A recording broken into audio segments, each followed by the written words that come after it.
Bonjour à tous et bienvenue sur S-League. On se retrouve aujourd'hui pour débriefer le match de Liverpool et de Bayer Leverkusen. Franchement, c'était un match un peu en demi-teinte, mais en deuxième mi-temps, on a tellement été efficace. On va parler de tout ça dans cette vidéo, mais avant ça, générique.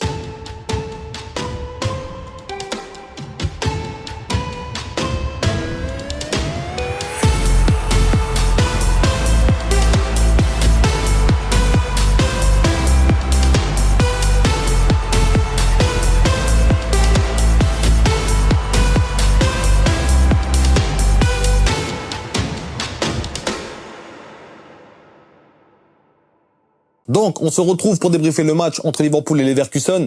Franchement, c'était un match, comme je l'ai dit au début, en demi-teinte, mais on était imperturbable durant ce match. Franchement, j'ai l'impression on dégageait tellement une sérénité. Et la sérénité, c'est pas forcément on gagne des matchs facilement, on est serein. C'est vraiment, même dans les moments compliqués, on arrive à sortir la tête de l'eau.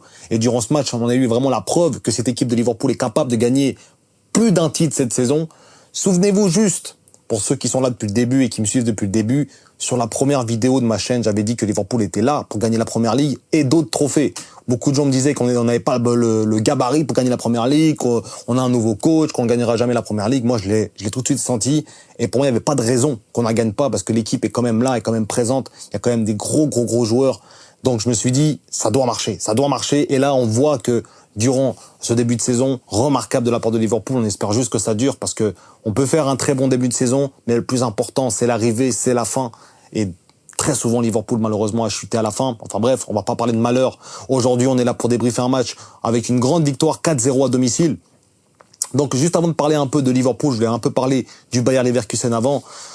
Le Bayer Leverkusen, franchement, c'est une belle équipe. C'est une très belle équipe. Surtout au début de match, ils m'ont un peu impressionné, on va dire, dans les ressorties de balles. Et surtout, j'ai l'impression que c'est vraiment des têtes brûlées. C'est quoi cette équipe de têtes brûlées?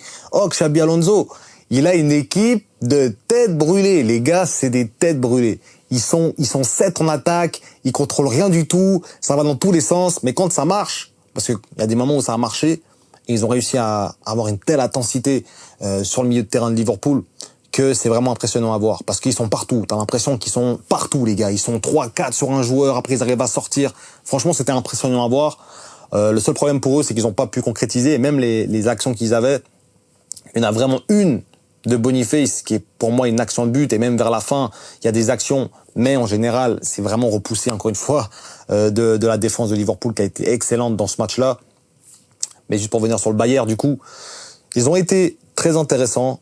Malheureusement pour eux, ils sont tombés sur une équipe avec beaucoup d'expérience qui était aujourd'hui imperturbable, qui avait qu'une envie, c'était gagner. Et on va quand même se poser des questions sur Arne Slot, les gars, parce que j'ai l'impression que c'est presque une stratégie de faire une première mi-temps pourrie et d'arriver en deuxième mi-temps et en 2 minutes, 3 minutes, changer le cours du match.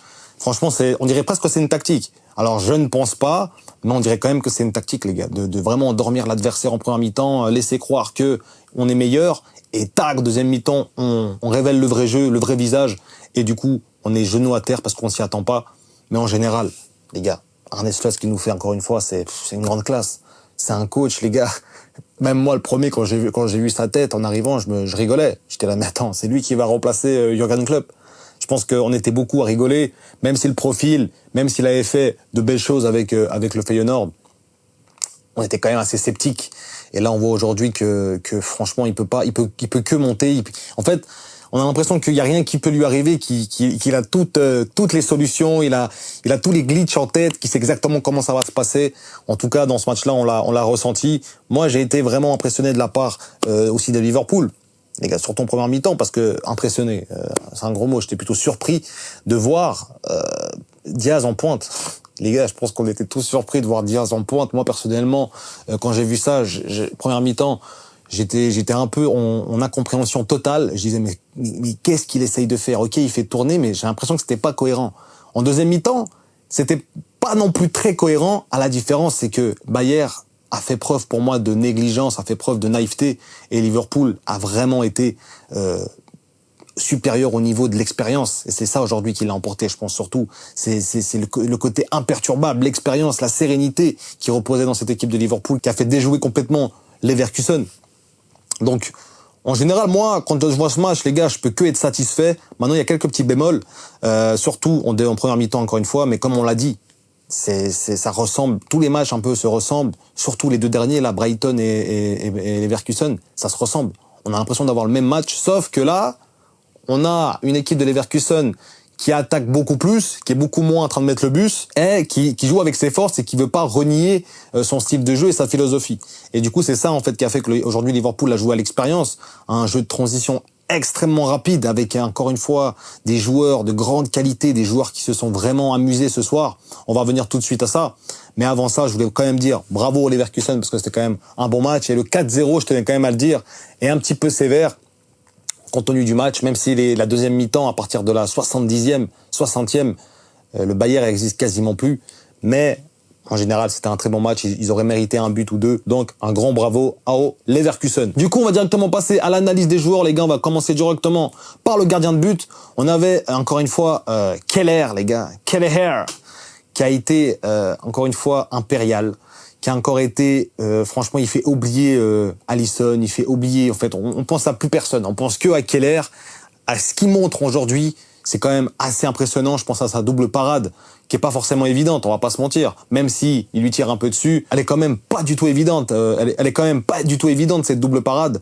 Donc, franchement, Keller, il a encore été très serein. Et pour le coup, aujourd'hui, son jeu au pied et ses relances courtes et ses relances vers l'avant ont été très sereines et j'ai beaucoup apprécié ça de la part de Keller. On avait du coup Tsimikas à gauche.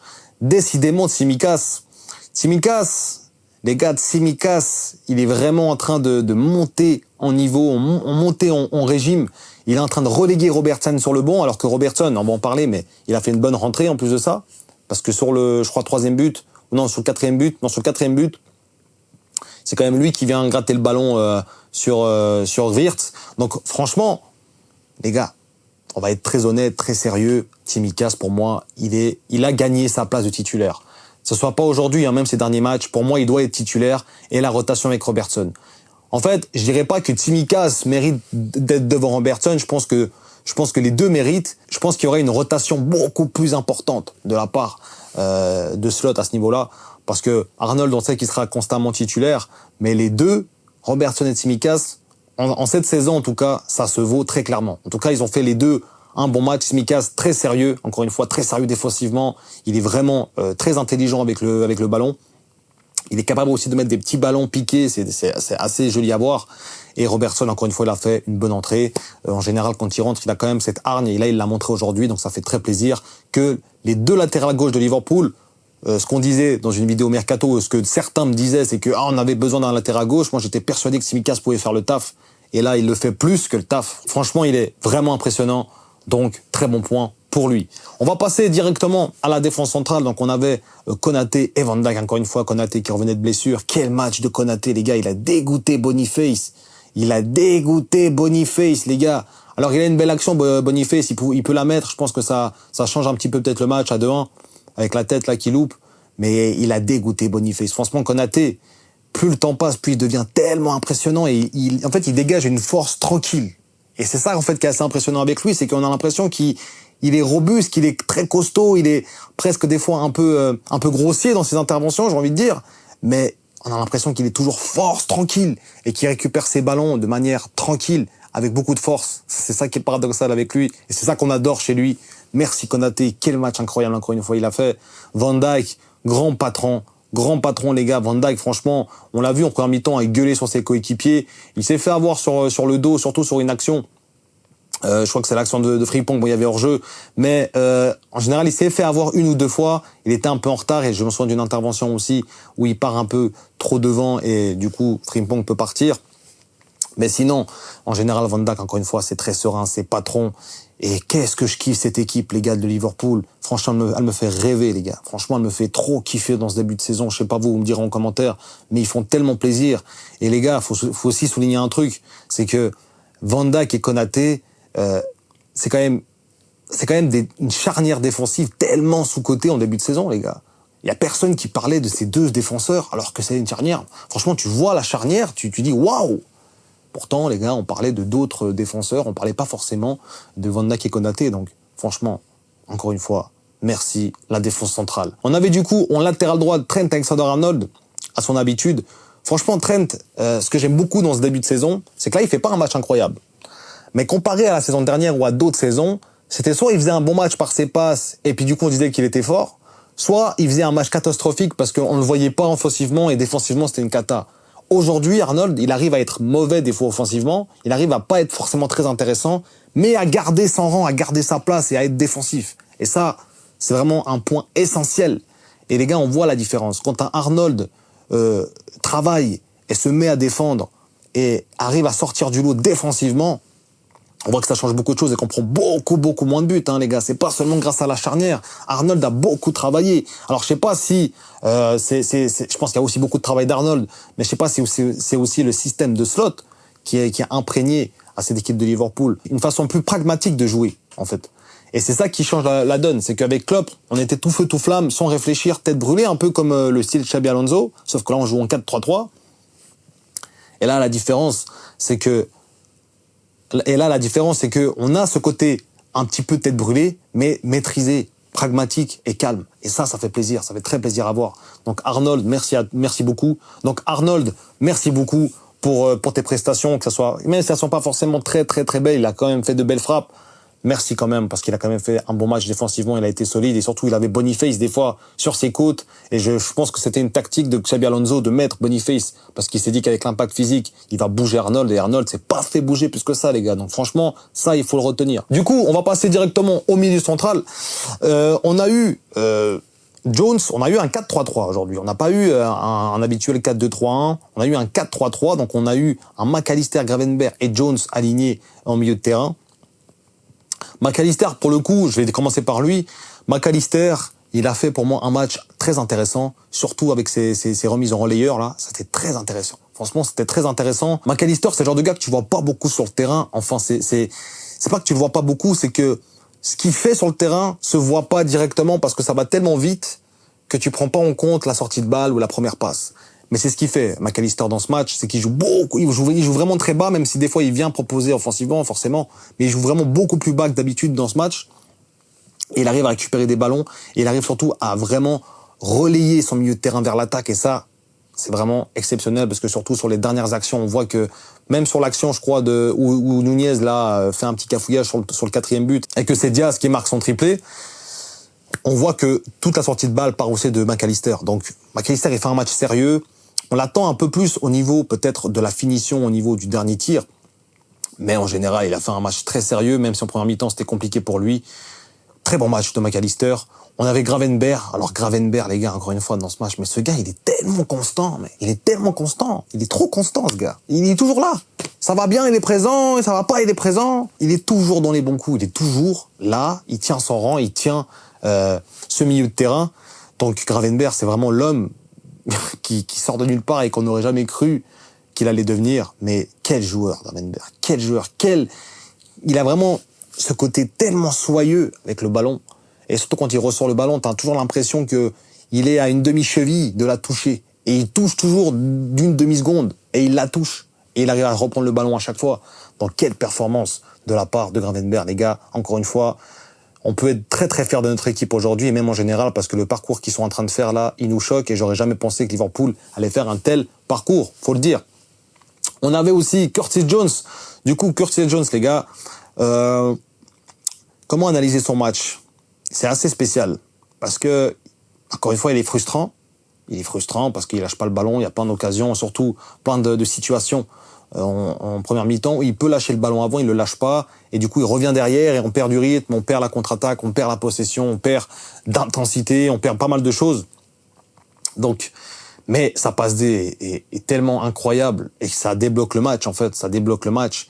Donc Jones, il a quand même, en fait, il a sauvé son match avec sa passe D, parce qu'en général son match est pas fou, mais qu'est-ce qu'il est décisif aussi, Jones, ces derniers temps. Franchement, quand on compare à un Szoboszlai, qu'on va en parler tout de suite, franchement, Szoboszlai, on va en parler, mais il y a des choses à dire. Avant, on va finir avec Jones. Jones, pour moi, il doit être titulaire dans cette équipe.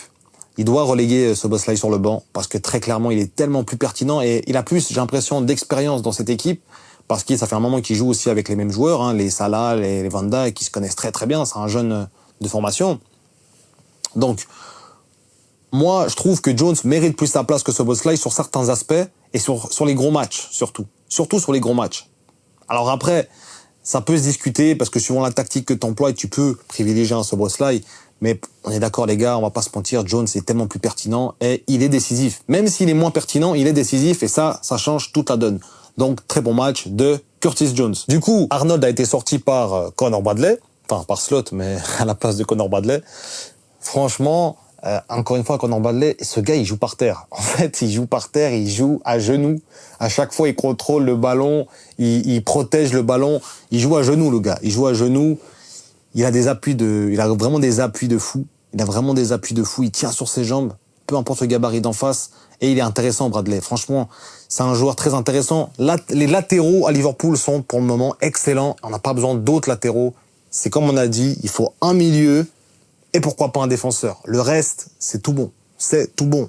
Bradley, encore une fois, il rassure défensivement en fin de match. On sait qu'on peut compter sur lui. Ça fait très plaisir. Juste pour conclure un peu sur le milieu de terrain, on va parler de Szoboszlai, les gars, qui est clairement le joueur le plus décevant dans ce début de saison. C'est triste à dire, hein, pour un joueur qu'on trouve tellement talentueux et qui est talentueux. Des fois, il te fait des ailes de pigeon, des trucs, des passes un peu folles où tu te dis waouh, ça fait un peu de spectacle, mais c'est pas ça qu'on demande. Moi, j'ai beaucoup apprécié le début de saison de Szoboszlai la saison passée. Son but contre Aston Villa, j'ai plein de souvenirs en tête où il a été bon. Mais il a tellement une chute libre et là, ça n'arrête pas de chuter, les gars. Ça continue. Genre, c'est pas nouvel entraîneur, tout va bien, il continue de chuter et on voit pas le vrai Szoboszlai qu'on veut voir. Il est où, Szoboszlai, les gars? Qu'est-ce qu'il fait? Tout va bien dans l'équipe. Pourquoi t'arrives pas à jouer? Pourquoi tu te libères pas? Si on a un Szoboszlai libéré, les gars, on devient, je pense, une des meilleures... les gars, on devient une attaque de fou, tout simplement. Il doit jouer beaucoup mieux, Szoboszlai. Je sais pas ce qu'il a en ce moment. Vous me direz, vous, en commentaire, ce que vous en pensez, mais très clairement, il faut que Szoboszlai se réveille, les gars. Il faut qu'il se réveille. On peut pas continuer avec un Szoboszlai comme ça. Harvey Elliott va arriver, on espère que ça va changer aussi. Et les gars, s'il n'y a pas le choix, il sera en troisième plan, les gars. Il sera en troisième plan, relégué en troisième plan. On aura Jones ou Harvey Elliott et Szoboszlai passera toujours après. Parce que du coup, si tu nous proposes des performances pareilles, on peut pas penser à autre chose. Franchement, je dis ça, j'aime beaucoup Szoboszlai, mais je suis archi déçu de son début de saison et même ce qu'il propose en général. Donc, voilà. Szoboszlai, réveille-toi, s'il te plaît. On va passer directement à l'attaque. Alors, l'attaque aujourd'hui, elle a été, franchement, efficace au possible. On avait un Cody Gakpo sur la gauche, premier but en Ligue des Champions, ça fait plaisir. Il méritait, avec ses performances. Très pertinent aussi dans le jeu en général, il a débordé. Première mi-temps compliqué, mais en deuxième mi-temps, ça a été beaucoup mieux. Il a débordé, il a fait ce qu'il fallait, il a fait le nécessaire. Très bon match de Gakpo, encore une fois, de plus en plus titulaire. Et on comprend pourquoi, parce qu'il mérite vraiment sa place de titulaire. On avait du coup en numéro 9... Luis Diaz, enfin c'était pas vraiment un numéro 9, il permutait pas mal, ils étaient quasiment que des fois 4 en attaque. On avait Salah Jones qui venait sur la même ligne des fois avec Cody Gakpo et Diaz et des fois ça permutait pas mal en général. Mais je suis très satisfait du match de Luis Diaz, les gars, un triplé. Je crois que c'est son premier triplé en Ligue des Champions si je ne m'abuse. Donc franchement, quelle performance. OK, le troisième but, voilà, c'est de la réussite les gars, on va pas se mentir, hein. Tout est en notre faveur. Là, tout est fait pour que Liverpool marque ce quatrième but. Et pour moi, la faveur est pour Liverpool et la réussite est pour Liverpool. Mais ils vont se la créer quand même parce qu'on peut dire ce qu'on veut. OK, c'est un peu un cafouillage et c'est un peu de la chance que Diaz peut la mettre. Mais il se retrouve quand même à une attaque à 4 contre 2. Donc ça a plus de chances que ça arrive que l'inverse, ça c'est sûr. Donc j'espère vraiment que Luis Diaz va continuer comme ça parce que quel match il nous sort. Triplé. Il a été incroyable aussi. Il a été incroyable, inattendu, surtout à ce poste-là. Donc, triplé, les gars. Triplé, qu'est-ce que tu veux dire? Quel match de Luis Diaz, encore une fois. On avait, du coup, Mohamed Salah, encore une fois, qui nous a sorti une performance collective, les gars. C'est lui le métronome. C'est lui le maestro dans cette équipe. En attaque, en tout cas, et même pour les transitions offensives, il est capable de te mettre des balles dans des trous de souris, il est capable de te mettre des balles au-dessus de la défense, il est capable de te faire des transversales, il est capable de te faire des enroulés, il est capable de te faire des centres, il est capable de faire des centres pied droit, il est capable de tirer pied droit, il est capable de tout, les gars. Là, aujourd'hui, Salah, il me régale, les gars, je suis désolé. C'est un peu grâce à lui que le match se décante à ce point-là. 2 passes D, en plus, la deuxième passe D, enfin, les gars, elle vient peut-être 2 minutes, encore une fois, après le premier but. Donc, direct après, t'as un Salah qui est pertinent, qui vient dans le bon espace, centre pied droit, quasiment première intention. Elle arrive parfaitement, impossible à défendre. Gakpo a juste à mettre la tête. Deuxième passe D, elle vient se loucher par-dessus la défense. Mais comment elle arrive là, la balle? Comment elle arrive à faire un... Elle vient en cloche, littéralement devant Jonathan Tah, devant des Tapsoba. Diaz a plus qu'à la contrôler. Et puis ça rentre, les gars. C'est fou. C'est fou. Franchement, le match qu'on a eu aujourd'hui de Liverpool et Mohamed Salah, les gars. Franchement, c'est fou ce qu'ils nous proposent dans ce début de saison. Donc j'espère que ça continuera. On a un gros match au week-end contre Aston Villa. Donc j'espère que ça continuera fort. En tout cas, je suis très content de ce match. On passe en première place et je pense qu'on restera en première place. Je suis pas sûr qu'Aston Villa tienne la cadence non plus. Donc les gars, c'est incroyable!